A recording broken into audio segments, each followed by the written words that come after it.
Unidas por uma ideia ecológica da comunicação e do comum, organizado pelo Centro Internacional de Pesquisa Atmos da Escola de Comunicações e Artes da Universidade de São Paulo.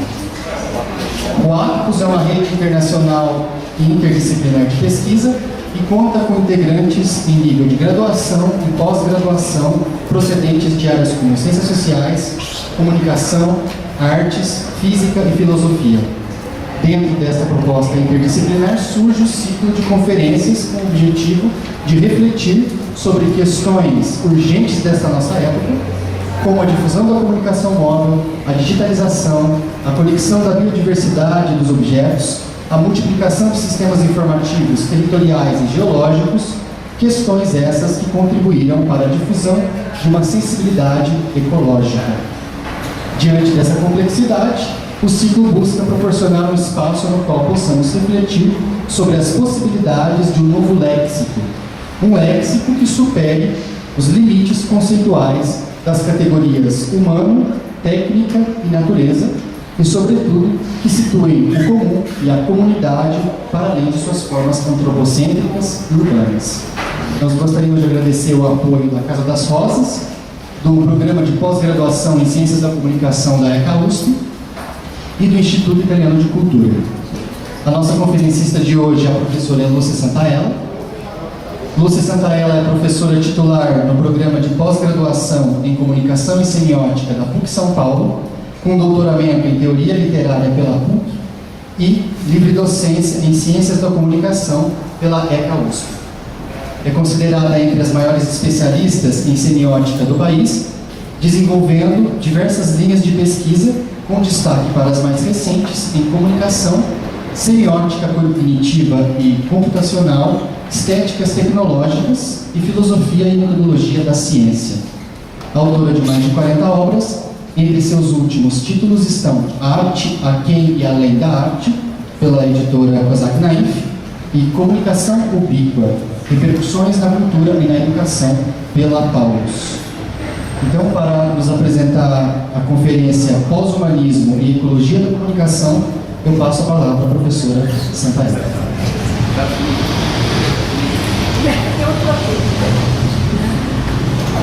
Obrigada.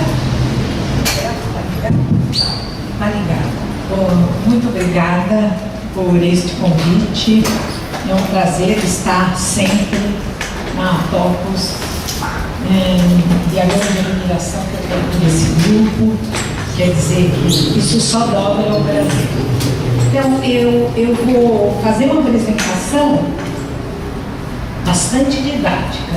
Eu resolvi fazer um panorama das questões relativas ao pós-humanismo e ecologia da comunicação, ecologia das mídias, e para que, quer dizer, eu resolvi ser generosa com o público no sentido de explicar as coisas para que a gente não fique fazendo um diálogo aqui de conceitos muito abstratos, né, que falam um pouco para a gente quando a gente está numa situação como essa.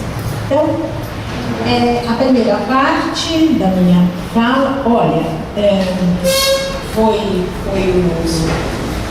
diferente que o Máximo que escolheu esse tema para mim e de fato eu tenho trabalhado há muito tempo com as duas questões. Então, eu vou passar primeiro assim um retrospecto de como eu tenho trabalhado esses temas e como eles têm evoluído, não é, no meu pensamento, em consonância com a evolução das próprias tecnologias, para depois a gente entrar mais nos problemas propriamente ditos. Então, a primeira parte da minha fala é o pós-humanismo. Desde o final dos anos 80, eu venho pesquisando o tema do pós-humano e repetidamente publicado sobre ele. Acho que quase 10 já publicações entre livros e artigos.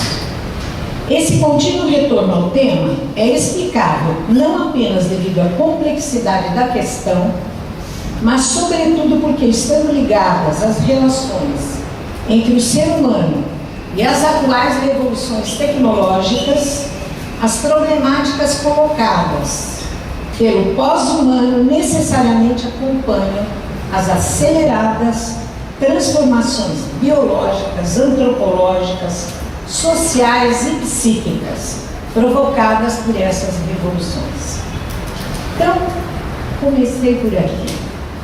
Baseada no trabalho de artistas e teóricos da arte, aliás, eu devo essa introdução ao tema à artista Diana Domingues, porque ela era minha orientanda, foi para Paris, ficou um ano em Paris e voltou com uma mala cheia de textos de artistas e teóricos da arte, e o tema do corpo do pós-humano estava na crista. Eu copiei tudo, tirei xerox, e daí, desde então, não abandonei mais essa questão.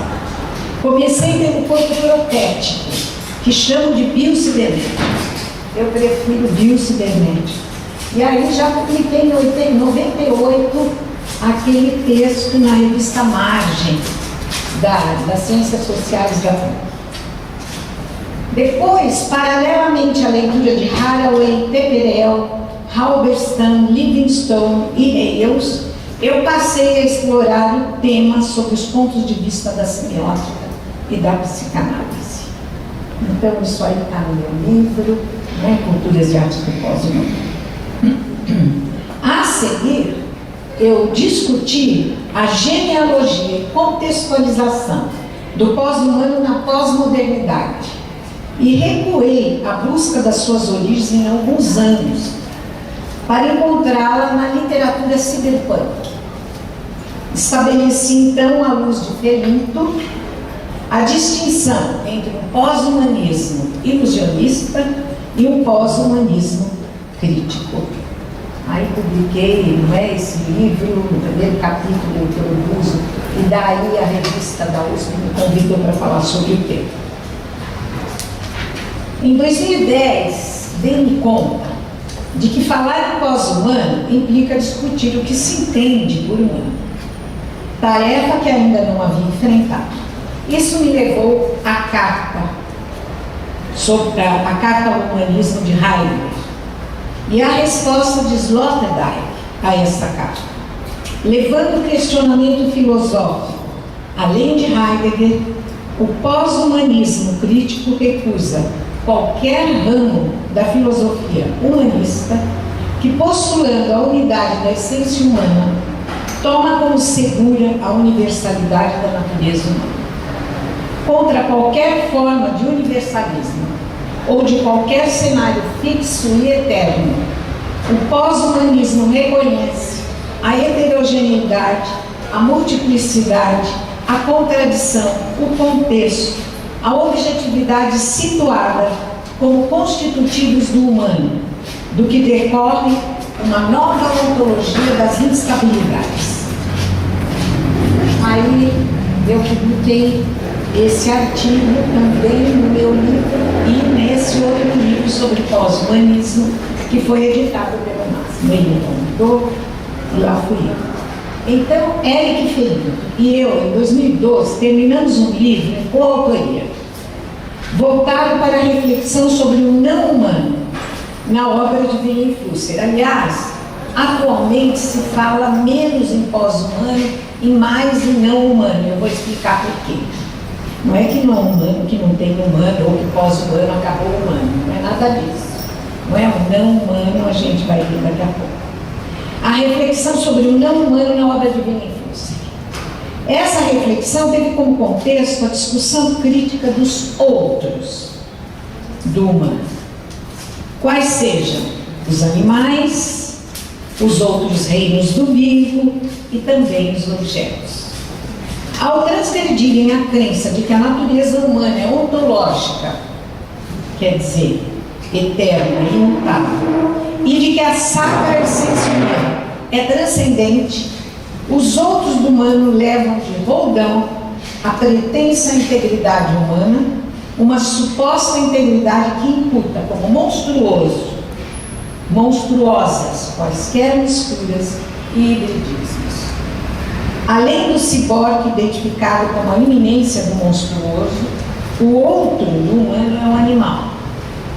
Todas as variadas espécies de animais sempre foram reduzidas a um denominador comum para que a humanidade do humano pudesse brilhar na esplendorosa superioridade de sua natureza racional. Ao animal juntam-se também as demais coisas vivas, que o humano não reconhece como seus companheiros, seus vizinhos, seus irmãos. A essência humana costuma ser repetidamente determinada em oposição ao animal e definida pela ênfase em certas capacidades: o logos, a razão, o querer, o espírito, a subjetividade, que estão em falta nos animais. Estes são posicionados do outro lado de um hiato intransponível, de modo a confirmar ao humano a sua própria excelência por meio daquilo que Haraway considera como um empobrecimento ontológico de formas de vida que não podem ser seus próprios fins, nem saber de suas próprias condições. Mais recentemente surgiram mudanças nesse estado de coisas, com a introdução dos estudos sobre animais, com base em uma reflexão sobre a ética que os inclui. Ao mesmo tempo que estão sendo abraçados por uma parte da literatura sobre o pós-humano, esses estudos criticam os paradoxos inclusos em algumas teorias pós-humanistas, quando estas ainda se fundamentam em teimosas e dogmáticas formas de antropocentrismo e antropomorfismo. O caminho para críticas dessa natureza foi aberto por Foucault, em cuja obra foi marcada a relação entre loucura e animalidade. Em Deleuze e Guattari, os escritos sobre o devir animal romperam as barreiras que separavam o humano e o animal em reinos distintos, ao denunciar a animalidade que habita o cérebro humano. Então, em 1997, Derrida proferiu um seminário de 10 horas em Cerisy sobre seu trabalho intitulado O Animal Autobiográfico, que depois da conferência foi publicado em várias formas. Em 2006, 2 anos após sua morte, veio a público o livro O Animal que Portanto Sou, veio em francês e inglês ao mesmo tempo, concebido pelo autor, mas inacabado. Esse livro se constitui em um marco para os estudos sobre animais, pela radicalidade com que alarga a questão da ética aquém e além do humano. Nessa obra, Derrida buscou explorar os espaços intersticiais entre o humano e o animal, espaços por ele chamados de limitrofia, que permite questionar as fronteiras ao identificar hiatos, vãos, descontinuidades em um espaço intersticial. O problema para Derrida não se encontra nos humanos negarem algo às outras criaturas, seja este algo a linguagem, o saber-se mortal ou qualquer signo teórico empírico do grande ato que estiver em voga no momento. O problema encontra-se, isto sim, na arrogância que desafia a morte, quando se atribuem positividades maravilhosas para o humano. Derrida recorre a Bentham, que há 2 séculos propôs a troca da questão dominante acerca dos animais. Não se trata de perguntar se o animal pode pensar, raciocinar ou falar graças ao atributo ou poder do Logos? A pergunta simples e profunda é outra: os animais podem sofrer? Esse livro do Derrida, ele escreveu sabendo que ia morrer. O livro é bastante comovente. E eu vou ler um trecho maravilhoso que eu selecionei, que eu acho assim o mais significativo em relação a essa condição do humano, da iminência da morte. Ser capaz de sofrer não é mais um poder, é uma possibilidade sem poder, uma possibilidade do impossível. A mortalidade reside aí, como o meio mais radical de pensar a finitude, que compartilhamos com os animais. A mortalidade que pertence à verdadeira finitude da vida, à experiência da compaixão, à possibilidade de compartilhar, à possibilidade desse não poder, à possibilidade desta impossibilidade, à angústia desta vulnerabilidade e à vulnerabilidade desta angústia.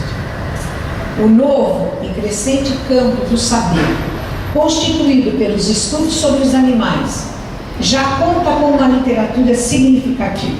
Aliás, eu sinto falta nessa literatura e, felizmente, li agora um livro sobre ecomídia, do Sean Cubitt, lá da Goldsmith, onde ele finalmente cita o grande trabalho que foi desenvolvido de zoosemiótica pelo Thomas Sibion. E é um pecado, às vezes, a gente vê esses estudos sobre os animais ignorando tudo isso que ele já tinha desenvolvido, inclusive a estética das construções dos animais. Ele tem um livro muito lindo sobre isso. Enfim, acho que gradativamente ele vai acabar sendo incorporado. O crescimento dessa literatura e o pensamento de filósofos de peso, voltado para a reflexão crítica das bases convencionais que deram guarida ao recalcamento da animalidade, que é constitutiva do humano, fornecem indicações seguras de que se trata aí de um caminho de demolição dos alicerces seculares da construção do conceito do humano. Caminho para o qual não há mais retorno. Daqui para frente, pode-se prever que não há mais o que possa sustentar essa construção. São essas reflexões que cercam essa questão do pós-humanismo.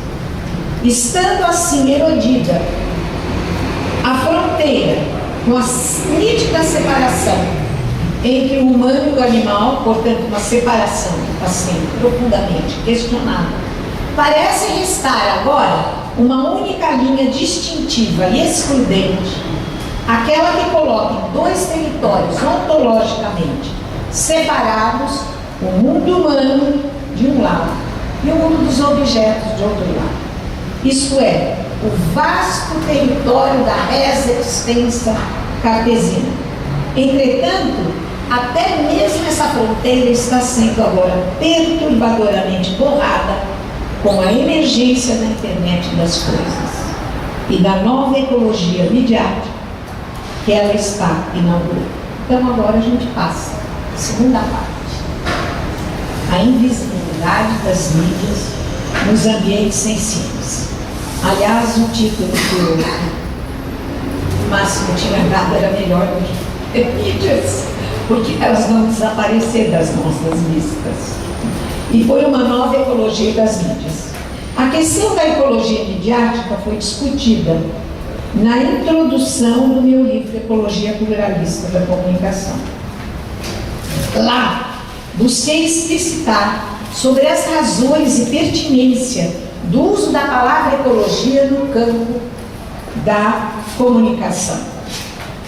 Conforme foi tratada no livro Redes Digitais e Sustentabilidade, de Máximo de Felice et al., e outros dois autores, a ecologia se define como a ciência das relações dos seres vivos com seu meio, estando os seres vivos estritamente integrados no seu ambiente. A ecologia representa a ciência dos sistemas biológicos, funcionais complexos denominados ecossistemas.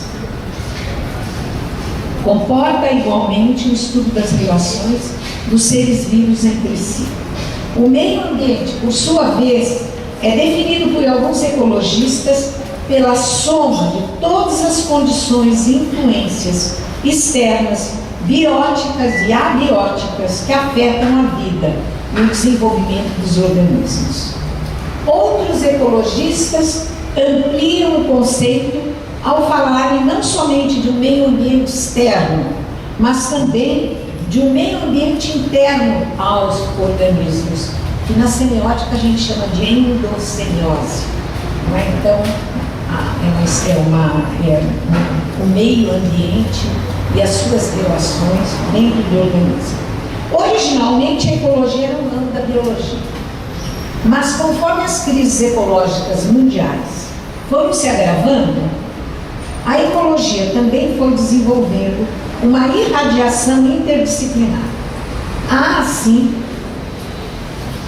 uma filosofia ecológica, uma ecologia antropológica, uma ecologia da mente, uma história natural filosófica do pensamento ecológico, uma ecoetologia, uma historiografia e sociologia ecológica, uma estética ecológica, uma ecopsicologia, uma psicologia do meio ambiente, uma teoria cognitiva ecológica, uma ecolinguística e, por fim, uma ecosemiótica.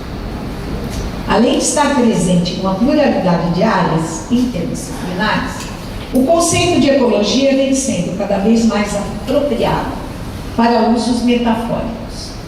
Esse é justo o caso quando se fala em uma ecologia da comunicação ou em uma ecologia midiática.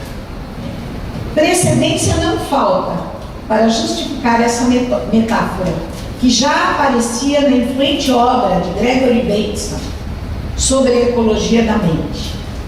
Ora, linguagens e comunicação são rebentos da mente. Nada mais natural que os estudos linguísticos da comunicação e das mídias se apropriem do termo, pois o comportamento das línguas e de todos os demais tipos de signos e as dinâmicas comunicacionais que ensejam apresentam fortes similaridades com os organismos vivos. Para Peirce, aliás, os signos agem à maneira dos seres vivos. Eles se reduplicam. Essa é a noção de interpretante do Peirce. Um signo vai dando origem a outro, no qual ele se desenvolve. Certamente, quando a metáfora da ecologia é usada muito rigidamente nos estudos de comunicação, pode correr o risco de sugerir determinismo tecnológico. Com a devida precaução, seu uso pode ser bastante eficaz para caracterizar o crescimento da diversidade comunicacional. Nesse mesmo livro, Ecologia Pluralista da Comunicação, também já comecei a tratar o tema da internet das coisas. Desde pelo menos 2008, fui tomada de encantos pelos temas das mídias locativas e da internet das coisas. Desde a leitura do livro de ficção de Bruce Sterling, que é um outro livro que vale a pena ler, que se chama Shaping Things, no qual ele antecipa de modo humorístico a internet das coisas. De lá para cá, a expressão se popularizou. Infelizmente, a leviandade típica da cultura científica brasileira, desculpe, eu vou fazer essa crítica porque eu estive num encontro há pouco tempo e falavam de internet das coisas, eu tive vontade de pegar o avião e voltar. Tem levado algumas pessoas, mesmo em ambientes acadêmicos, a falar sobre o assunto, sem nenhum conhecimento de causa.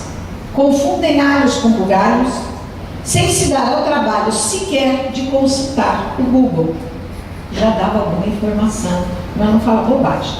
Confundem a internet das coisas com Big Data, este com web semântica.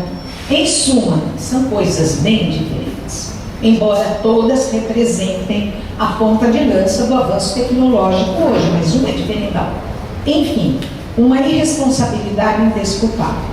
No livro Comunicação Ubíqua, voltei a tratar do tema, entrando nas vísceras da complexidade tecnológica. A internet das coisas é uma expressão atraente e popularizada de um complexo tecnológico amplo de redes inteligentes ubíquas, smart networks, elas são chamadas em inglês, que envolvem, entre outros recursos, comunicação máquina-máquina, com dispositivos conectados na internet. Na base da internet das coisas encontram-se as tecnologias de RFID. Compreender por dentro as capacidades e as limitações das tecnologias nos ajuda a evitar medos irracionais e expectativas irreais, que são os dois perigos que a gente cai quando ignora sobre um avanço tecnológico. Ou a gente se afasta, alienação de, ou então a gente se entrega à alienação em. Mas para ficarmos em amenidades que nos habilitem a compreender os efeitos promissores na internet das coisas, haverá certamente efeitos negativos, e muitos. Fiquemos com as promessas.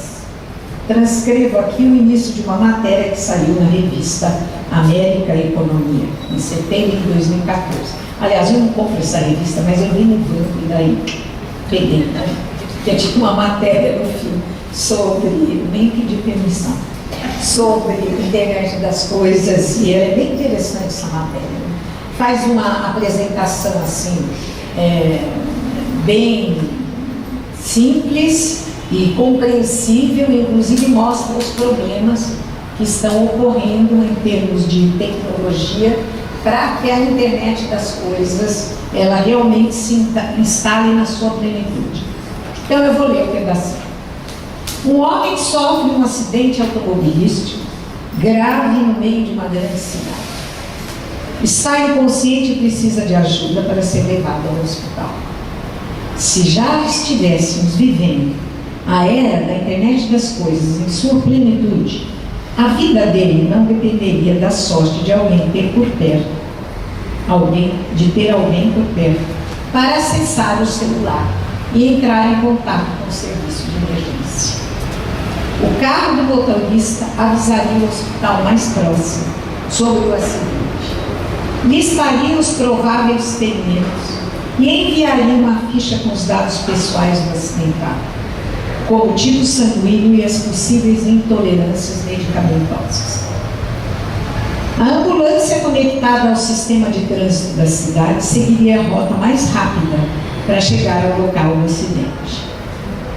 Toda essa agilidade, permitida pela troca de dados em rede, amplia exponencialmente a chance de sobrevivência da máquina. Coisa de futuro? Nem tanto. Aos poucos, a internet das coisas vem se aproximando do nosso cotidiano. O gargalo para que isso se dê no Brasil esbarra na baixa qualidade do serviço oferecido pelas redes móveis. Que aqui nem banda larga a gente tem direito, né?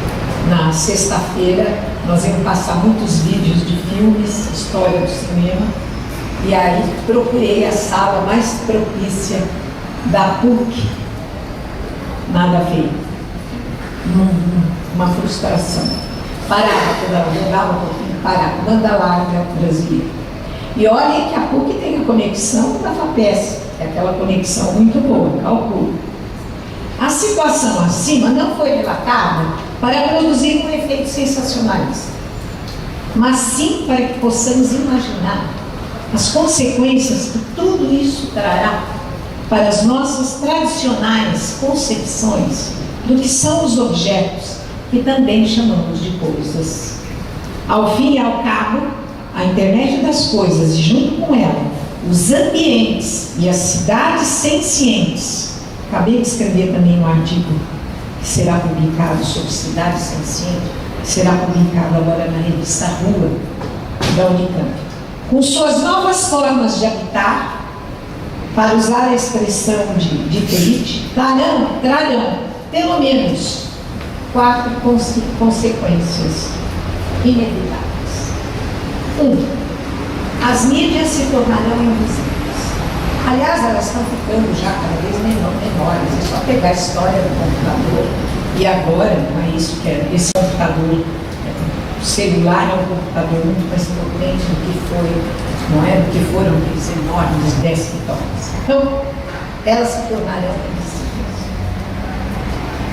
2. As máquinas vão conversar entre si, independentes do humano. Já hoje, isso acontece em uma porcentagem bem maior do que poderíamos supor. Mais de 60% da comunicação hoje é entre máquina e máquina. O resto fica para os humanos. 3. Os objetos que costumamos chamar de coisas e tudo que nos rodeia vão se transformar em seres comunicantes. 4. Quando as coisas começam a falar, inclusive entre si, surge daí a necessidade premente do desenvolvimento de uma nova ontologia e epistemologia dos objetos. Esse é o tema do meu novo projeto de pesquisa no CPq, sob o título de Por uma Nova Ontologia da Comunicação. Tema também com o meu grupo de estudos Transobjeto, que esse grupo de estudo vem trabalhando há quase 2 anos. Eu deixei na primeira página o endereço, vale a pena, porque lá a gente posta cada 15 dias, cada membro do grupo posta alguma coisa bem interessante. Aliás, de hoje para amanhã eu tenho que escrever meu post. Vim aqui no caminho do trânsito pensando o que será que eu vou escrever. Bom, diante de tudo isso, proponho na mesma esteira de... Olha, não é que eu estou te batalhando, você sabe que eu tenho muita admiração por você. Os similares se atraem. Afinidades eletivas, de diferente. A necessidade de se repensar o que até agora tínhamos por hábito, caracterizar como ecologia das mídias. Ou seja, trata-se de conceber de modo ampliado que as ecologias contemporâneas nascem, estou citando aqui o texto, não é, de chamada para esse evento, nascem da conexão de arquiteturas informativas não apenas interativas, mas simbióticas e transorgânicas, que expressam a hipercomplexidade da rede de redes, sejam elas sociotécnicas, territoriais, informativas, biosféricas. Só essa expansão aqui, eu falo, nos permite pensar em uma nova ecologia em que as mídias se tornarão cada vez mais invisíveis. Na sua proposta temática para o encontro Vida Secreta dos Objetos, a ser realizada, o encontro a ser realizado em 2015, Felinto indica a necessidade de se repensar radicalmente a noção de agenciamento epistêmico, num contexto em que a ação e impacto das materialidades dos objetos, mídias e tecnologia tornaram-se crescentemente importantes. Isso inclui investigar o lugar dos agentes humanos em um mundo enriquecido pela vida de objetos polimórficos. Gostaria de complementar que não há como tratar a ecologia da comunicação hoje sem levar a questão da ecologia para além ou trazê-la para quem daquilo que até agora estávamos chamando de mídias. Isso significa que, por uma questão ética e, sobretudo, política, a ecologia das mídias não pode ser trabalhada no isolamento das mídias entre si, mas sim dentro do contexto global da crise ecológica e dos perigos que rondam a espécie humana. É nessa direção que estão indo os eventos internacionais, especialmente o Transmediale 2014, e já com a proposta de 2015, que sob o título de pós-digital ou pós-mídia, pretende chamar a atenção para as reviravoltas distópicas e para os limites da lógica pervasiva da cultura digital na sua crescente quantificação da vida. Terceira parte. A emergência do realismo especulativo. Não é por acaso, então, aqui vou fazer um diálogo com uma palestra do André Lemos na semana passada, porque ele falou bem, toda a fala dele estava bem dentro desse contexto que hoje a gente chama de realismo especulativo. Parece não haver como negar a existência de algo que responde pelo nome de Zeitgeist. Zeit quer dizer tempo e Geist, espírito, o espírito do tempo. Desde 2012 venho falando, já escrevi sobre isso. A natureza inédita dos objetos sencientes que já começam a tomar parte da ecologia comunicacional, provavelmente por um fator de Zeitgeist, está hoje sincronizando com uma tendência filosófica que emergiu recentemente sob o nome de realismo especulativo ou filosofia orientada para o objeto. Não é interessante que, ao mesmo tempo que começa a emergir a internet das coisas, esses filósofos, que nem muitas vezes estão sabendo ou estão preocupados com o desenvolvimento tecnológico, todo o pensamento filosófico agora de jovens filósofos espalhados pelo mundo, estejam agora dando esta virada na filosofia, na direção dos objetos, isso que eu chamo de Zeitgeist. Não é difícil constatar que a filosofia está, de certa forma, se antecipando ao realizar o questionamento ontológico que os objetos sencientes implicam e deverão cada vez mais exigir daqui para o futuro. Essa tendência filosófica tem também sido chamada de virada especulativa, porque um dos fatores que une os filósofos na diversidade de suas propostas é sua oposição à virada linguística, que eles identificam como pós-estruturalismo, criticado como idealista. Aliás, eles não gostam nem um pouco de Derrida, o que eu acho bastante injusto. Mania.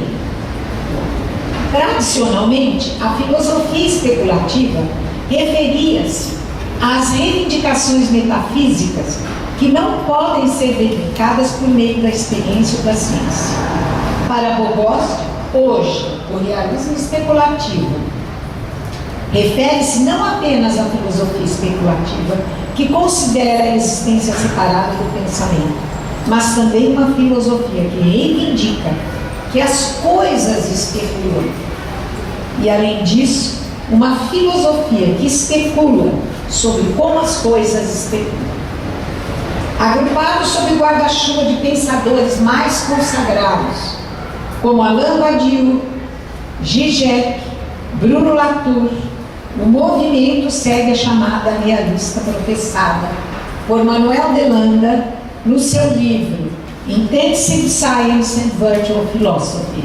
Ele é bem deleuziano, o Delanda, mas ele faz uma leitura bastante extraordinária e criativa do Deleuze. Então, e por Graham Harman, no seu livro To Be, o livro A Plena Finitude, de Meillassoux, e os trabalhos de Brassier, Grant, Harman e Toscano levaram à constituição dessa nova tendência filosófica que tem como característica peculiar que esses jovens filósofos estão ativos na blogosfera e fazem uso das novas políticas editoriais de editoras também jovens, o que vem contribuindo para a divulgação rápida de seus pensamentos. A virada especulativa define-se contra a redução da filosofia a uma análise de textos, Por isso que eles não gostam dos pós-estruturalistas. Ou da estrutura da consciência em prol do interesse em questões ontológicas. Vem daí a seleção de autores que os realistas especulativos realizaram.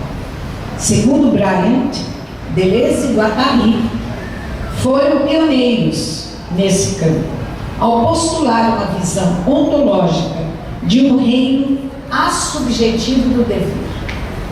Em vez de circular em torno das limitações negativas dos sistemas conceituais, Deleuze e Guattari construíram uma visão ontológica positiva a partir das ruínas das ontologias tradicionais. Zizek é considerado um dos expoentes das novas tendências, ao tomar por base a filosofia da natureza de Schelling, a vastidão ontológica de Hegel e os insights lacanianos sobre o real. Aliás, eu acho que o Zizek não é outra coisa, ele não fez outra coisa senão transformar, fazer uma leitura hegeliana de Lacan e vice-versa, uma leitura lacaniana de Hegel. Por isso que ele é um pouco difícil. No livro dele, na sua obra, The Parallax View, Zizek denunciou, está traduzido em português, a visão paraláxica, denunciou o postulado que inclui o sujeito como apenas alguma coisa positiva e física no mundo objetivo.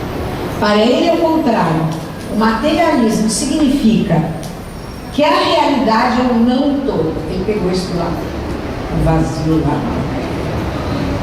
Há um ponto cego, um buraco irresolvível na própria realidade, que é aquilo que o Lacan chama de real, não possível. Só podemos nos tornar verdadeiramente materialistas se atentarmos para esse vazio. Quem levantou a bandeira antifenomenológica mais explicitamente foi Badiou, por meio de uma ontologia rejuvenescida, na sua famosa declaração de que a ontologia equaliza-se com a matemática, o que significa tomar a matemática como discurso do ser, este destituído de qualquer predicação, incluindo a unidade, sendo apenas um puro múltiplo. Além disso, ressuscitou a questão da verdade. Lá, é bem difícil, principalmente para quem não transa bem na matemática. Aliás, nós estamos fazendo o resumo de todos os livros que a gente... Estou fazendo propaganda no meu livro. De todos os livros que a gente lê. Nós estamos fazendo o resumo, mas o Badiou ainda não foi feito, todo mundo fez a sua parte. Eu não fiz a minha porque tive a má sorte de pegar um capítulo de matemática. E eu tenho um problema congênito, cerebral, que com a matemática não dá. Mas eu costumava dizer, só para brincar um pouco, eu costumava dizer há muitos anos, matemática e alemão eu deixo para outra encarnação. O alemão me castigou. Veio nessa mesa, agora a matemática não tem esperança. Quem levanta então? Latour, por seu lado, em contraposição, o André falou bastante do Latour. E o livro dele, não é? 80% do livro é Latour. Em contraposição a todas as formas de reducionismo, sejam dos objetos físicos, estruturas culturais, sistemas de poder, textos, discursos ou fenômenos na consciência, propõe um irreducionismo, segundo o qual todas as entidades são igualmente reais. Por isso que é uma ontologia achatada, uma ontologia plana. Aquela escada é tão real quanto eu, quanto esta mesa, com a cadeira e assim por diante. Embora não igualmente fortes, ainda bem, né? Porque eu não gosto muito de ficar identificada com aquela escada. Ela é mais simples do que a gente, ela não tem inconsciente. Além disso, igualmente reais, na medida em que agem sobre outras entidades. Sua noção de agente é aquele ou aquilo que faz o outro fazer, que ele chama de actante. No seu último livro, que foi aqui discutido por André Lemos, Latour retorna a ideias defendidas no seu famoso livro Nunca Fomos Modernos, mas agora munido da teoria dos modos de existência inspirada em Souriau. Um dos marcos teóricos do realismo especulativo encontra-se no livro de Quentin Meillassoux, Depois da Finitude, do qual se originou uma das questões mais debatidas pelo movimento. O contexto que Meillassoux chama de correlacionismo, contexto no qual se insere a crítica à perspectiva idealista, crítica esta que é uma constante no realismo especulativo. O correlacionismo corresponde à visão do mundo pós-kantiano. Eu nada posso dizer sobre as coisas a não ser a partir da minha mente. Isso é Kant. Então, esse avanço kantiano, que foi um avanço em relação ao passado, influenciou profundamente todos os filósofos que vieram depois dele. Até o ponto de quando alguém se diz realista, imediatamente a crítica vem, isso é um realismo ingênuo. Bom, então, ele corresponde à visão de mundo pós-kantiana, que não consegue pensar no mundo sem o humano e o humano sem o mundo. Aliás, esse livro do Meillassoux fez tanto sucesso porque ele começa... Vocês sabem que, através dos séculos, houve uma separação, um divórcio muito grande entre a ciência e a filosofia. Então, o que ele propõe no livro, e isso que é muito novo no livro dele, é confrontar as conclusões filosóficas com algumas verdades, entre aspas, científicas. Então, por exemplo, ele fala do Big Bang, para criticar a noção kantiana.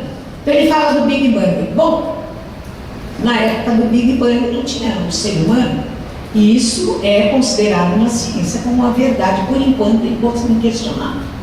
Daí o termo correlacionismo, que é usado para descrever a visão que sustenta que o ser existe apenas como um correlato entre a mente e o mundo. Se as coisas existem, elas existem apenas para nós. Isso é o que o correlacionismo diz. Nesse contexto, segundo Bogost, proceder como um filósofo, hoje, exige a rejeição do correlacionismo. Deve-se abandonar a crença de que o acesso humano encontra-se no centro do ser, organizando e regulando como um relojoeiro ontológico. Apesar das diferenças entre os filósofos do realismo especulativo, de fato, cada um deles tem um pensamento completamente diferente. E inclusive, a gente pode diagnosticar que a diferença do pensamento vem daquele filósofo que cada um elegeu como sendo seu mestre. Então, por exemplo, o Meillassoux é o Badiou. E daqui a pouco vocês vão ver o Latour, ele vem muito de Foucault e Deleuze. Aliás, eu vou trabalhar nisso. Então, há muito mais similaridade em Latour com as ideias, ou seja, ele mesmo declara.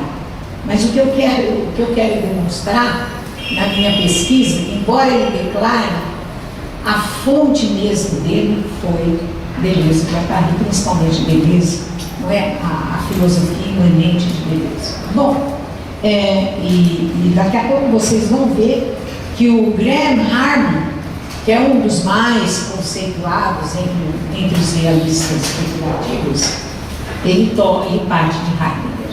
Então cada um escolhe um mestre.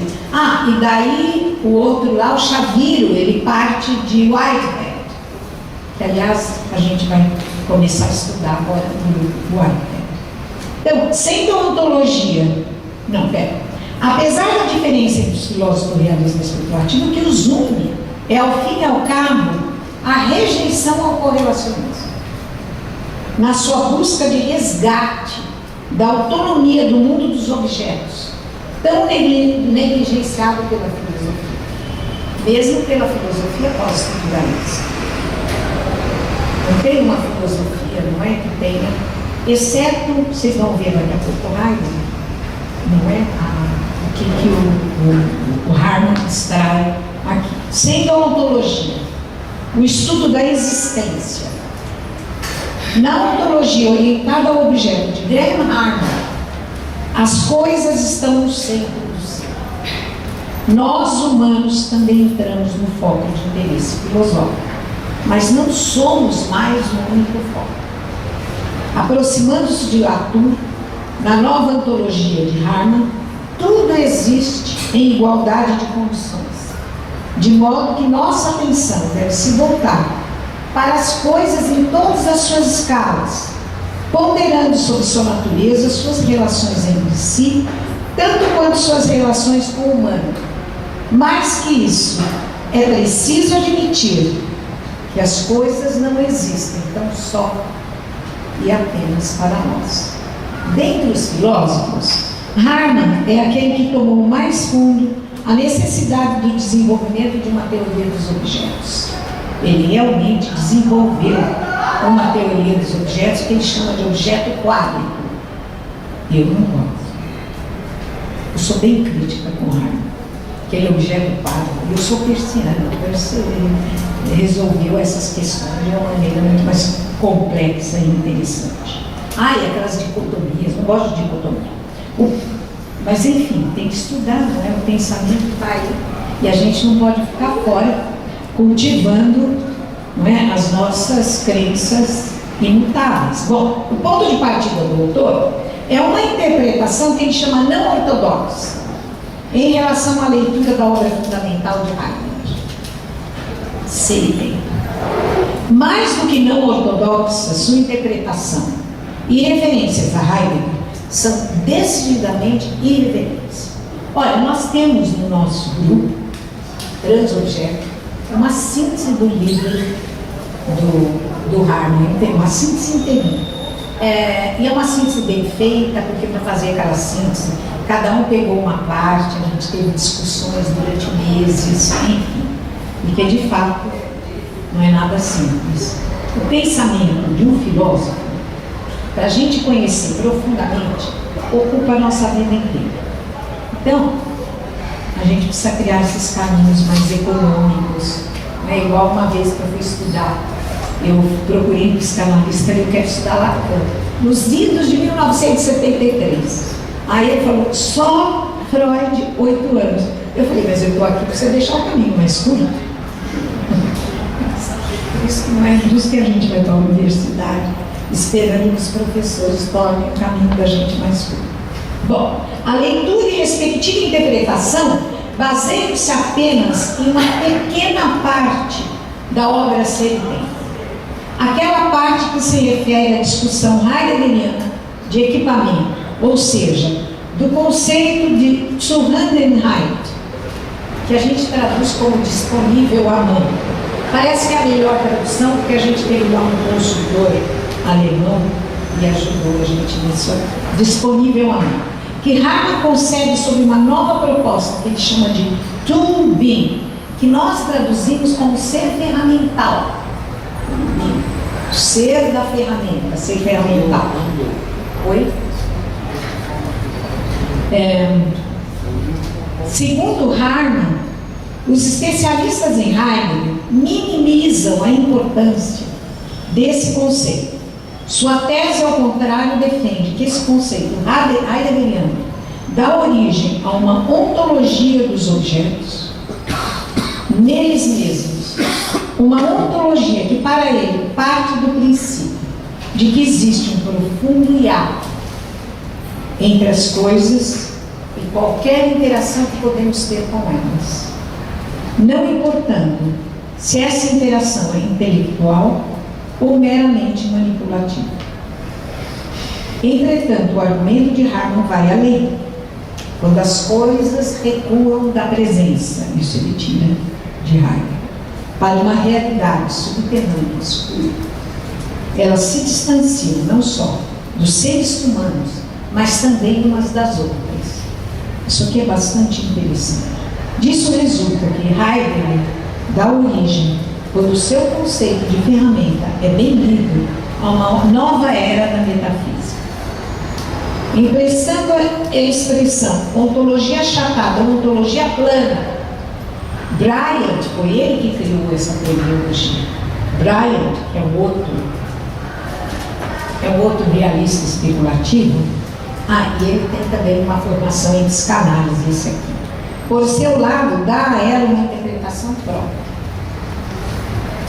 Não, quem criou, desculpe, quem criou a terminologia ontologia achatada, plana, que é flat ontology, foi Delanda.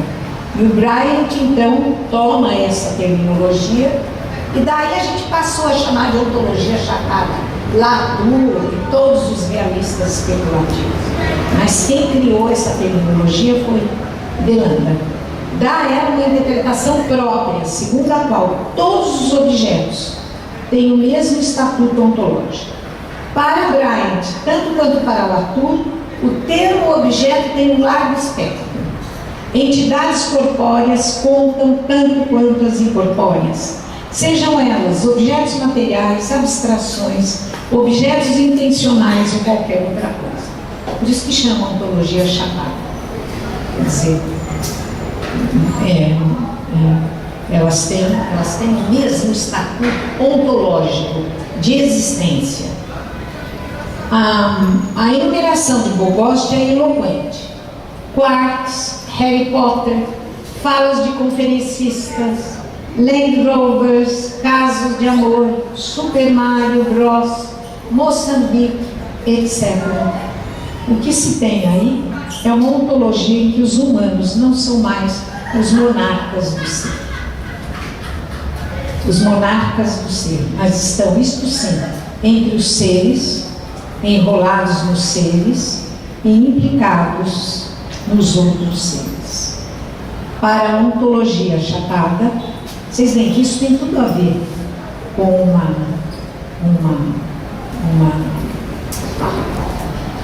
desculpe, esqueci, com a ecologia. Claro, é a base filosófica para a gente pensar essa nova ecologia. Para a ontologia, eu confundi ontologia com ecologia subiu da cabeça. Para a ontologia achatada, não há hierarquia de seres e o ser ele mesmo, que ocupou o pensamento dos filósofos por tanto tempo, é um objeto que não difere de qualquer outro. Bogost, por sua vez, considera a ontologia achatada um ideal, um valor a ser adotado por uma variedade de posições metafísicas. Embora abrace esse princípio, Bogost o entende e o leva adiante naquilo que ele chama de tiny ontology, ontologia pequenininha. As teorias do ser costumam ser grandiosas, mas isso não é necessário, pois o ser é simples na cabeça dele. O livro dele, ele não é um filósofo. Então, de repente, o livro vai ficando muito superficial e muito raso. Eu não concordo que o ser é uma coisa simples. Bom, para começar, para falar de ser, eu tenho que começar lá em Aristóteles e Platão. Não é? Então, não é nada simples. Só se eu ignorar o passado. As teorias de que, então, mas isso não é necessário, ele é simples. Isso não quer dizer que o domínio do ser é pequeno, mas que o aparato ontológico básico necessário para descrever a existência deve ser tão compacto e sem ornamentos quanto possível. Tá bom. Sem retórica, tudo bem. Então, de acordo com a pequenina ontologia, os objetos englobam tudo, da matéria física às propriedades, dos mercados aos símbolos. A densidade do ser é tanta que o torna promíscuo, sempre tocando quaisquer outras coisas, sem se preocupar e se importar com as diferenciações. Em suma, o debate vai longe. e a outros autores envolvidos. Chavira, por exemplo, tem um pensamento maravilhoso. Olha, todos esses nomes que eu estou aqui falando estão na rede. E eles postam tudo na rede. Então, há textos maravilhosos, magníficos deles, que a gente baixa na hora, sem que tenha que pagar. Em suma, vai longe, e há outros autores envolvidos. Mas esse breve relato que fiz já é suficiente para indicar que é no centro desse debate contemporâneo, ontológica e epistemologicamente fundamentado em bases inéditas, que devemos buscar os meios para compreender os seres emergentes, dotados de inteligência e sensorialidade, que costumávamos chamar de objetos ou coisas. Só uma nova ontologia e uma nova epistemologia podem dar conta das transmutações que as tecnologias da inteligência estão trazendo para os nossos tradicionais entendimentos sobre o que são os objetos e para as prometidas reviravoltas relativas ao humano, situado em um campo comunicacional cada vez mais descentrado e ampliado. Muito obrigada.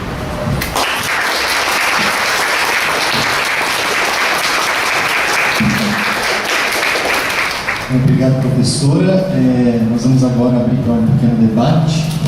Quem tiver questões, por favor. O que eu ando lendo, professora, o Peter Sloterdijk, Bruno Latour, eles estão realmente abandonando essa ontologia do ser aí do Heidegger, até onde eu entendo. O último artigo do Bruno Latour sobre o antropoceno, eles estão deslocando esse ser aí. Por exemplo, Peter Sloterdijk já faz isso com Esferas 2, deslocando o ser aí para o ser junto. Quando eu faço uma leitura, por exemplo, dos antropólogos, Júlio César Melatti, Fernando Schiavini, Eduardo Viveiros de Castro, me parece que eles estão muito próximos dessa ideia, porque eles já vêm estudando os ameríndios e a concepção ameríndia. O objeto faz parte da humanidade. O animal está na humanidade, porque, na concepção ameríndia, o objeto ou o animal, ele é humano. O humano, na verdade, não é espécie, mas sim a concepção de humano enquanto prático humano. Até onde eu entendi. Mas, às vezes, quando eu vejo esses autores, por exemplo, definindo a palavra natureza, me parece que eles caem num problema, numa armadilha. Porque quando definem a natureza da natureza, ou a natureza do multinaturalismo, estão definindo essência. Como se faz a diferenciação de natureza e essência? Como você, na sua leitura, como você consegue diferenciar isso?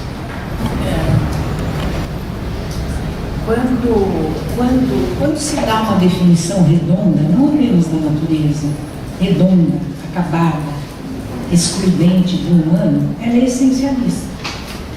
Então, o que é isso que você falou? Não é o ser aí, é o ser junto. O que significa isso? Por que eles desenvolvem uma ontologia plana? Para se livrar dessas definições essencialistas. Aliás, qualquer definição ela já é essencialista. Porque numa definição você tem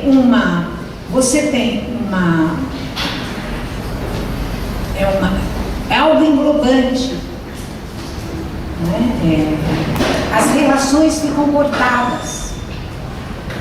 Eu entendo assim, né? E aí eu acho que a noção, desde o começo da filosofia, a noção do ser também está muito ligada a uma noção de verdade, né?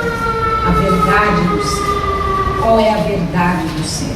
Então, como eu tenho uma formação em psicanálise, Quando Lacan diz assim, o ser humano, o que fala? Falta ser. Que, aliás, isso, eu não ouso falar de Heidegger perto de você, mas de uma certa... você é muito mais especialista em Heidegger que eu, mas de uma certa forma, isso já está em Heidegger. O problema não é a linguagem, porque a linguagem, ela nos aproxima e nos separa. Então, falta ser em que sentido? Pela linguagem, o ser nunca será presença. Então, ele é sempre afastamento. Mas eu entendo, quer dizer, nessa leitura que eu fiz dos realistas especulativos, no ponto em que eu estou dessas leituras, eu entendo que essa ontologia plana, e isso é bem claro em Latour, ela é uma maneira de se livrar dos essencialismos. E basta você fazer uma definição, você já está caindo numa essencialidade. O ser humano é um animal racional, bípede, mamífero. Pronto, já excluiu todo o resto. Todo o resto. As relações de semelhança, de diferença, não é? As conjunções, disjunções que o ser humano tem com os outros animais e com aquilo que a gente chama de natureza também, que chama, porque a visão da natureza, você quer coisa mais essencialista do que a visão da natureza? Porque, olha, levou anos para eu entender por que as pessoas tinham aquele preconceito horroroso contra a tecnologia. Bom, para começar, que a primeira tecnologia já está instalada no nosso corpo. Só que é uma tecnologia. O aparelho fonador, ele é artificial. O Adão não saiu do paraíso porque ele comeu a maçã.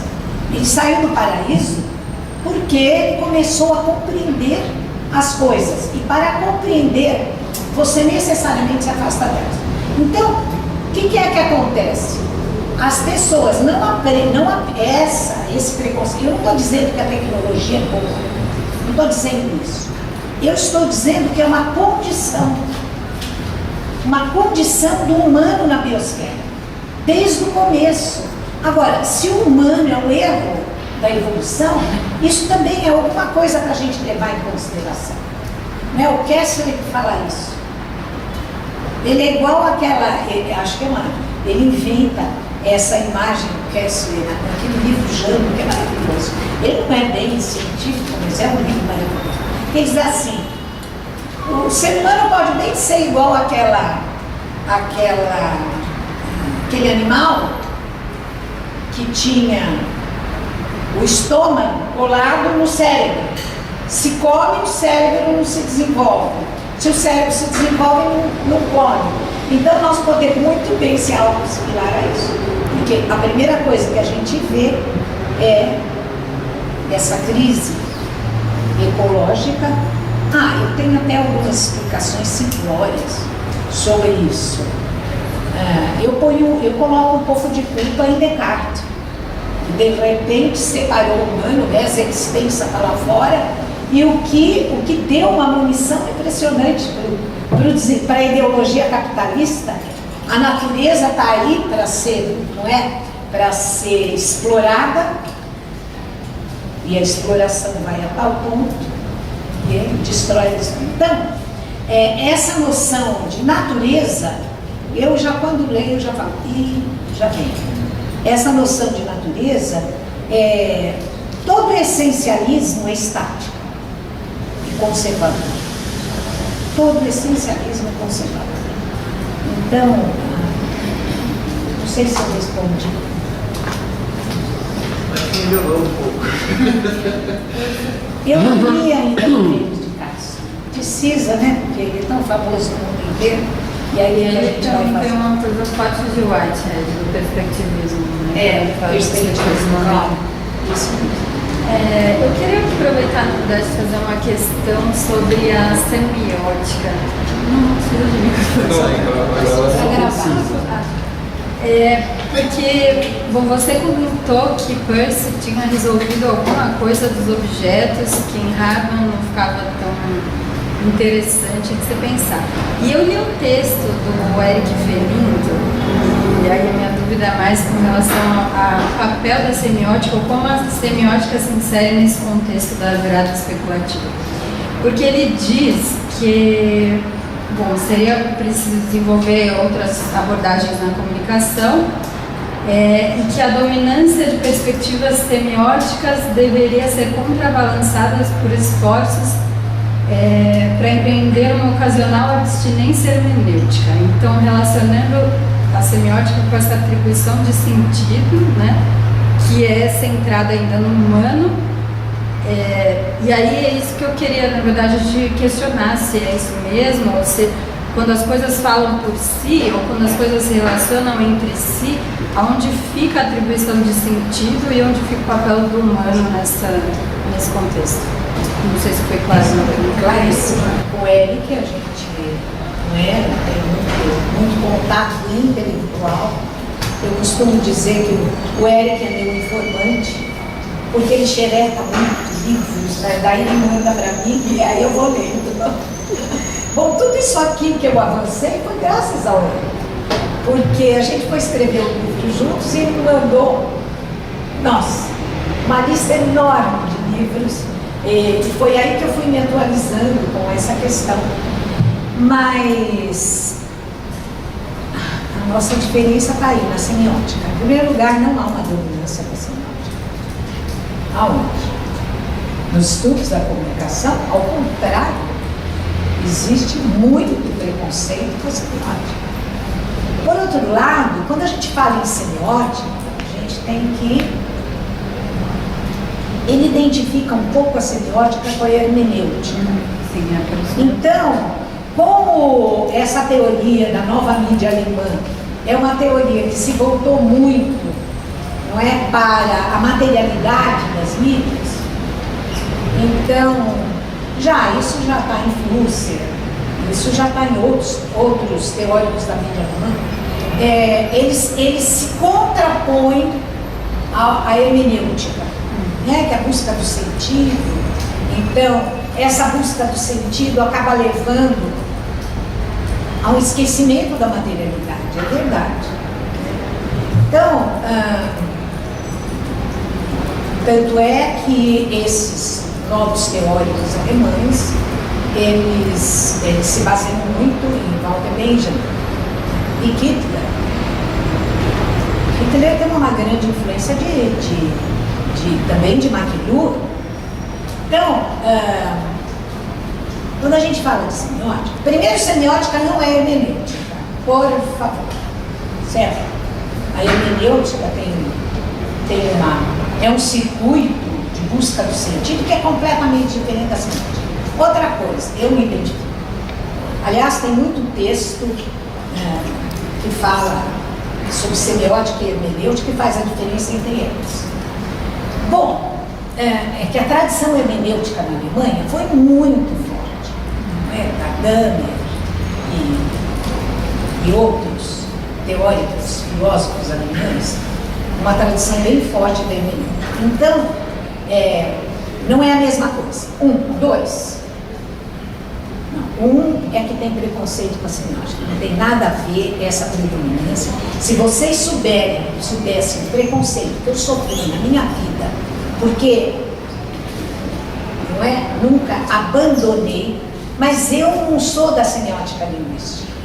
Aliás, eu não aprecio a semiótica linguística, porque da mesma maneira que a gente não pode... Não, a semiótica linguística é assim, humanocêntrica, no limite. Porque fala, só o humano tem. Né? Então, a fala, os outros animais são simbólicos. Tem raposa que mente, olha que graça.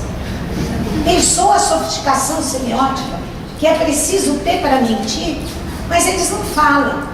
Então, uma semiótica baseada na linguística me irrita.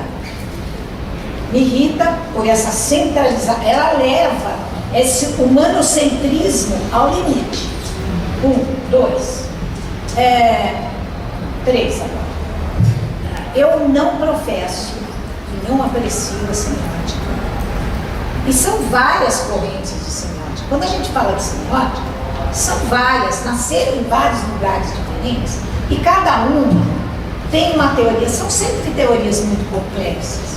Se você pega, por exemplo, a semiótica russa, ela tem, Bakhtin, por exemplo, embora ele não utilizasse muito esse termo, mas aliás, hoje a semiótica está muito viva nesses países, não é, que se separaram na Rússia. Então, Lógico, por exemplo. Bom, enfim, todas elas têm distração linguística. A semiótica russa, ela tenta se livrar da extração linguística, partindo um pouco para a teoria da informação, mas é ainda muito presa a uma realidade centralizada no humano. A minha semiótica, aliás, eu falo, eu não sou semioticista, eu sou persiana. É uma semiótica filosófica. Ela é filosófica. Então, ela parte de uma fenomenologia, ela constrói uma epistemologia poderosa, e daí uma metafísica baseada na lógica semiótica. Então, quando eu disse, não é, eu acho que Peirce resolve melhor a questão dos objetos do que o Harman. O Harman constrói uma teoria dos objetos, mas daí tem certas contradições na teoria que ele constrói. E quando ele constrói a teoria dos objetos, ele está falando a partir de onde? Você não consegue construir uma teoria sem que ela esteja impregnada de uma epistemologia. Então, até que ponto ele se livra do correlacionismo? Bom, enfim, tudo isso é muito complexo. Será que eu respondi a pergunta? Agora, eu não posso te explicar por que você resolve. São no mínimo 4 meses de curso. E eu dou na rua. E não é todo mundo que eu consigo convencer. Além de que, desde 76, não é, ensinando, não semiótica, Peirce, semiótica persiana, que é inseparável da fenomenologia, é inseparável da discussão com outros filósofos, isso que é uma maravilha. E não tem lugar para a gente continuar no Brasil sendo apenas um filósofo persiano. Então todos acabam indo, sabe, estudam Peirce, abandonam, e acabam indo, tá bom, vai para a comunicação, vai para a arquitetura, vai para a arte. Então a gente não tem mesmo, não consegui fazer aqui uma tradição. Embora haja pessoas, não vou falar nome, fica desagradável, que acham que a semiótica persiana é dominante. Não é dominante, não tem nada. Oi. Como que a semiótica persiana encara a entropia e a morte? Como que a semiótica persiana, de qual eu entendo muito pouco, encara a entropia, a morte e a paixão? Nossa. Pergunta sim. Eu vou falar primeiro da morte, porque eu acabei de escrever ontem um artigo que eu mandei para os Estados Unidos sobre mortalidade e imortalidade em Peirce. Então, olha, quando ele tinha 27 anos de idade, bom, eu não vou ficar dando aula de Peirce. Pode. Vocês me dão licença? Tá bom. Quando ele tinha 27 anos de idade, ele chega à conclusão, se me perguntarem o que é o ser humano é símbolo. O símbolo tal, na época ele tinha 27 anos, ele tem que definir muito bem esse símbolo. Conforme ele vai definindo ao longo da obra dele, e que aquilo vai adquirindo mais consistência, O símbolo é continuidade. É aquilo que eu falei. Um símbolo, né? Porque os outros tipos de signos, eles não gozam do mesmo princípio de continuidade que o símbolo goza.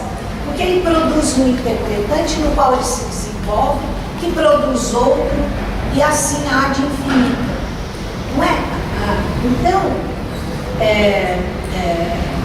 o ser humano é símbolo, portanto, o ser humano é continuidade. E a teoria do interpretante dele mostra que não há um interpretante final, nem a morte é um interpretante final. Não é? A morte de uma pessoa, com a morte de uma pessoa, não está selado, porque aquela pessoa tinha como potencial para sentir, fazer e pensar. Por isso que a morte é sempre precoce. Mas a teoria da imortalidade dele, quando ele fala que o ser humano é símbolo, é porque tem um provérbio tão simples da sabedoria popular. Você quer se eternizar? Você plante uma árvore, tenha filhos, ou escreva um livro. Eu não estou segurando, né? Ou escreva um livro. Bom, muito bem. Filho, chega uma hora que vai parar.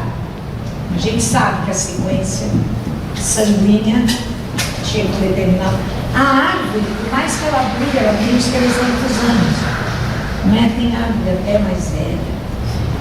Lá na Alemanha eles protegem a árvore mais velha como se fosse, sei lá, uma coisa divina. Bom, então, o livro não. Por que nós estamos lendo? E por que Platão e Aristóteles estão vivos até hoje? Palavras são mais eternas do que os mármores e os metais. Então, tem mais chance, não é, de imortalidade. Não é por isso que eu escrevo, hein? Eu escrevo por paixão, daqui a pouco eu vou por paixão. Não é por causa, não é a imortalidade, né? Mas o pensamento, ele continua no pensamento do outro. E a única chance de manter o nosso pensamento vivo. Por isso que existe no mundo acadêmico aquilo que a gente chama de escola. O escola é aquele que ele vai desenvolvendo o diálogo com o pensamento alheio, para que aquele pensamento alheio dê continuidade. Então, não é a teoria da imortalidade como reencarnação. Não é isso, né? Tem gente que acredita, segue alguma religião que acredita na reencarnação. Isso é uma crença. A teoria da imortalidade, depois ela está bem fundamentada. Como símbolo, o ser humano é eterno. Como símbolo. Claro que se você não produz, alguma coisa e coloca no mundo, né, aí a imortalidade ela sobrevive durante algum tempo na memória dos outros, nos sentimentos e assim por diante. Então, paixão é o que vale a pena na vida. O resto. Então, é o que vale a pena. Não apenas a paixão pelo outro, mas a paixão por aquilo que a gente faz. É o que faz a vida valer a pena. A vida não é fácil. Viver é perigoso, não é? Dizia o Riobaldo. Viver é muito perigoso. Não é? Aliás, ligado ao problema da morte. Tem descarnamento maior do ser humano do que a morte? Não é? Lá em Heidegger, o ser para a morte é a única certeza que nós temos. O resto é tudo incerteza. Tá. Os objetos têm paixão? Oi? Os objetos têm paixão?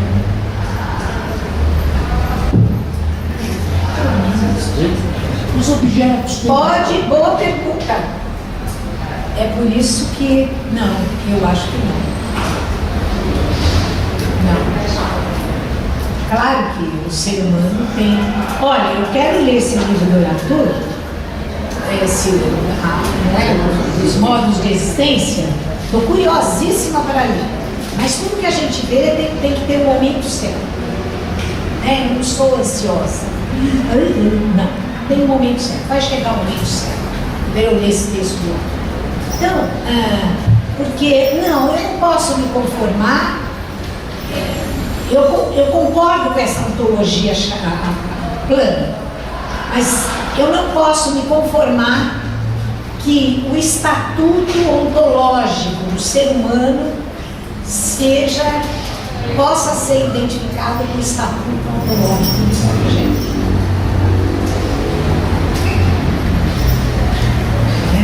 Apesar de que numa visão um pouco mais expandida da ecologia, aí nós damos paixão aos objetos, porque tudo está em relação.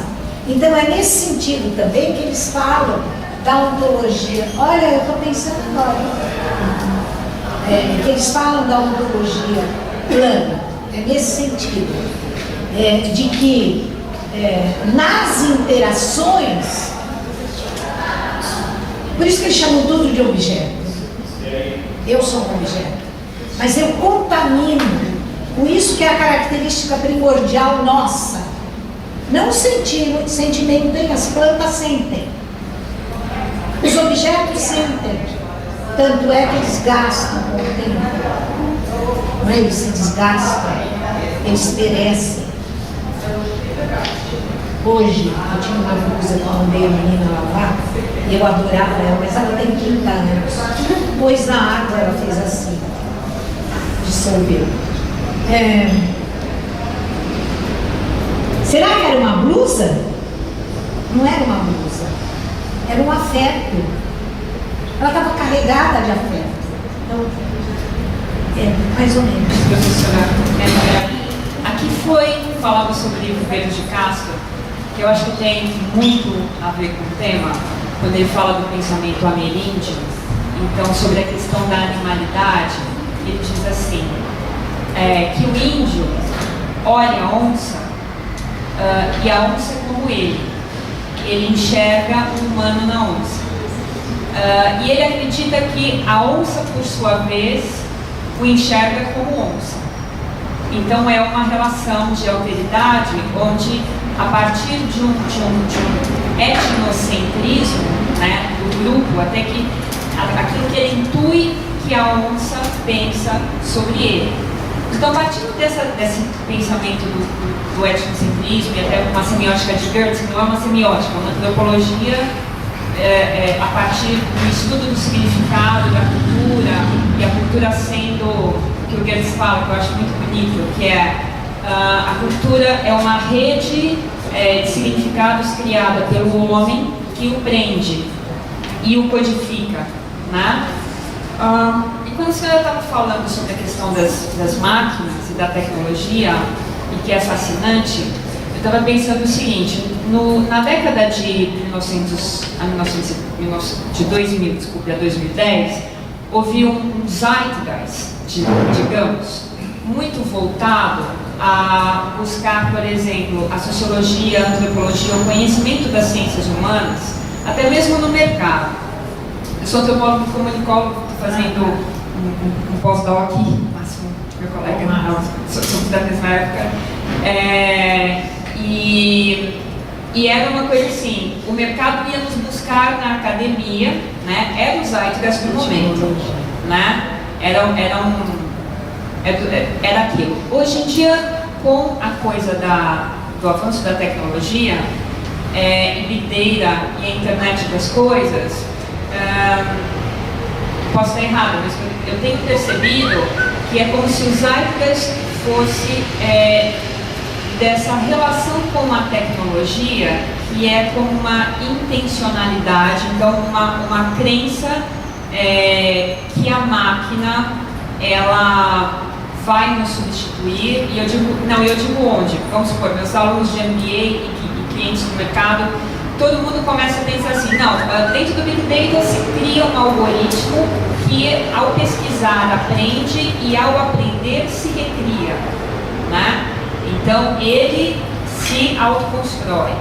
E aí, curiosamente, todo o mercado está muito voltado nisso, como se essa inteligência artificial que vai se reconstruindo, então se tem uma ideia como se num determinado momento não fosse mais precisar do humano para criar inferências, para decodificar, para entender determinados comportamentos. E curiosamente o pessoal da HP, que tem uma máquina de Big Data que é o Autonomy, que custa 15 milhões de dólares que eles vendem a cada cliente, me procurou e falou assim, olha, a questão é o seguinte, nós chegamos ao ponto de perceber que a máquina, por mais que ela evolua, falta alguma coisa que é o errático do humano. Ela não consegue chegar, é uma ilusão isso que ela vai aprender e transcender a nossa inteligência, né? O que a senhora falou me tocou muito, porque eu fiquei pensando, então para onde vai esse aprendizado da máquina, né? E será que no fim ela consegue, eu acho que não, a palavra não seria nos passar, mas como fica essa relação? Porque isso também influencia o humano a acreditar que a máquina vai transcendê-lo.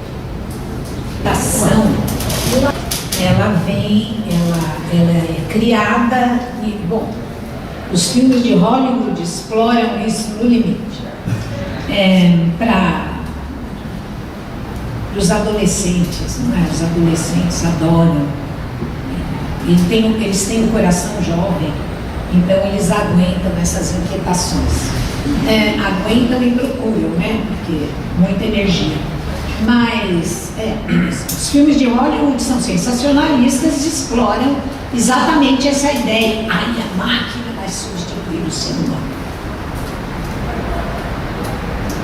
Olha, que elas vão ficar cada vez mais inteligentes, não tem dúvida nenhuma. Claro, hoje elas já estão se comunicando. A porcentagem de comunicação máquina-máquina já é maior do que a comunicação ser humano, e mesmo ser humano e máquina. Então, agora, primeiro, igual ao humano não vai ficar. Pode até ficar mais inteligente. Pode até. Dependendo daquilo que a gente chama de inteligência. Porque o pragmatismo do Peirce diz o seguinte, que a inteligência é a maneira como o teu pensamento te dispõe para uma ação eficaz. Então, se a gente entender inteligência como puramente mental, as máquinas provavelmente vão ficar mais inteligentes do que nós. 2. Será que as máquinas vão ter inconsciente? Que é uma característica fundamental humana. 3. Olha, eu estou numerando tudo hoje. É que eu não dormi bem, é para gravar. Aí outra vez eu recorro a Peirce. Peirce inventou uma lógica da descoberta que se chama, é um tipo de raciocínio que se chama abdução, que leva nem a indução e nem a dedução. As máquinas são indutivas e dedutivas. Aliás, mais dedutivas do que indutivas, porque a indução ela implica percepção, ação, relação com o mundo. E por enquanto, veja lá, a inteligência artificial robótica, eles estão lá imitando ainda os besourinhos. Como faz para ele não bater naquela cadeira? Então, essa disposição para a ação do ser humano, as máquinas ainda não têm. Então, essa ideia idiota de que vai se sobrepor ao humano, ela é uma ideia baseada numa noção de inteligência como sendo puramente abstrata e mental. Bom, tá bom, eles dizem lá no MIT, né, o Kurzweil, nós vamos fazer máquinas que são idênticas ao humano, etc. Eu não acredito nisso. Mas enfim, ele criou, não é ele é único nisso. A inteligência artificial tenta se apropriar muito desse tipo de raciocínio do Peirce, que é a abdução, uma luz natural. Explico daqui a pouco. Mas o que eles fazem? Aliás, todas as pessoas de inteligência artificial com as quais eu dialoguei sobre a abdução, eles transformam a abdução peirciana numa dedução puramente formal. Não é isso. Ele diz assim: como o pássaro tem o dom de voar, e a galinha bica o milho e bica no lugar certo, embora o olho dela seja assim, ela vai lá certinho no bico. O ser humano tem o dom de adivinhar os desígnios da natureza. Então ele tem o dom de descobrir, de criar. Então, e olha que coisa interessante. Por isso que eu adoro a epistemologia peirciana. As primeiras premissas da abdução, e por isso que ele vai contra a noção de intuição cartesiana. As primeiras premissas são inconscientes. Por isso que a gente imagina que, não é? Teve aquela iluminação que veio da onde? Ou do divino, ou de uma força que você tem dentro dele. É um dom de adivinhar os desígnios da natureza. E todas as descobertas na ciência, elas se deram em função disso. Quarto ponto. Eu posso ter... Animal tem autoconsciência. Eu posso ter uma máquina que desenvolva a autoconsciência, mas não a meta-consciência. A consciência que se pensa e que fala sobre si mesma. E aí, evidentemente, isso é muito devido, a meta-consciência é muito enquanto a abdução se deve a uma coisa visceral, a meta-consciência ela se deve a uma coisa bastante... é uma capacidade da língua. E a língua não é a língua, a capacidade linguística humana que permite esse processo de metaconsciência. Porque, claro, imaginam se o cachorro, animal, gato e outros, meu irmão jura que a arara é afetiva e amorosa, e ela vem de manhã e ela me acorda e fica me bicando. Não é? É muita presunção humana achar que só o ser humano tem afeto, só o ser humano sofre. Elefante tem saudade, gente, olha que coisa linda. Um bicho tão grande, tão corpulento, e tem esse sentimento tão doce da saudade. Bom, em primeiro lugar, obrigado, é sempre um prazer. É uma grande aprendizagem que vi, não somente pela qualidade, a quantidade de informações que você oferece, mas também pela paixão com que você produz conhecimento, através da qual você, pelo que também você disse exclusivamente, mas pelo que eu intuí já desde bastante tempo, pela paixão através da qual você produz pesquisa e conhecimento. Me parece uma qualidade provavelmente a mais importante do pesquisador. Então, dialogando um pouco nesta contraposição entre as supostas contraposições entre a virada especulativa e a virada linguística, né? Esta presunção que eu atribuo ao realismo especulativo de produzir uma ontologia plana que se pressupõe na linguística. Em que momentos e de onde eles tiram esta ideia que a ontologia plana não é também linguagem? O que eles fazem se não produzir linguagem? É o meu problema. E segundo o autor, isso é claríssimo. In Politica da Natureza, che non è un dos últimos textos do autor, é um autor que é muito fértil, continuamente ele elabora, mas in Politica da Natureza, quando ele fala da representação, ou melhor, da fala dos não humanos e dos parlamentos das coisas, ele diz que os parlamentos das coisas é feito de proposições, isto é linguagem.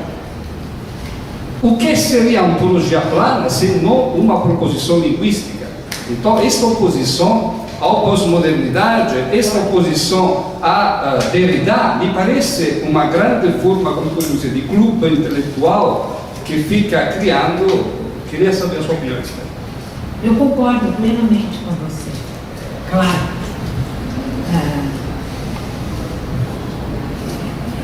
Essa oposição, eu acho que é uma oposição assim de autoafirmação. Então, elas não, recusar a linguagem, não é, ou recusar pensar a linguagem. Isso que é mais sério. Não é que ele está recusando a linguagem porque é recusar, não é? Mas recusar pensar a linguagem e o papel que ela desempenha, inclusive na construção de uma ontologia pura.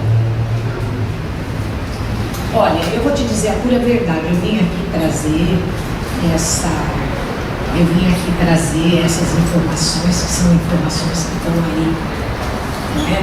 A gente tem que se inteirar em que os intelectuais no mundo estão engajados, não os tupiniquins, né? A gente tem que ver, bom, quais são os temas que estão sendo discutidos no meu grupo. Então, eu trouxe tudo isso, mas eu sou bastante crítica. Sou bastante crítica porque não dá para, inclusive, a noção deles de mediação é muito frágil. A noção de mediação é fragilíssima. E aí quando você chega no Latour, por exemplo, a mediação é mediação tecnológica. Mediação tecnológica é a mediação que as mídias fazem. Mas que seria das mídias sem a linguagem? Que é o que eu tenho defendido. Concordo plenamente com você. Agora eu estudo, né? Não com a paixão que me é característica. Mas eu tenho um certo distanciamento crítico.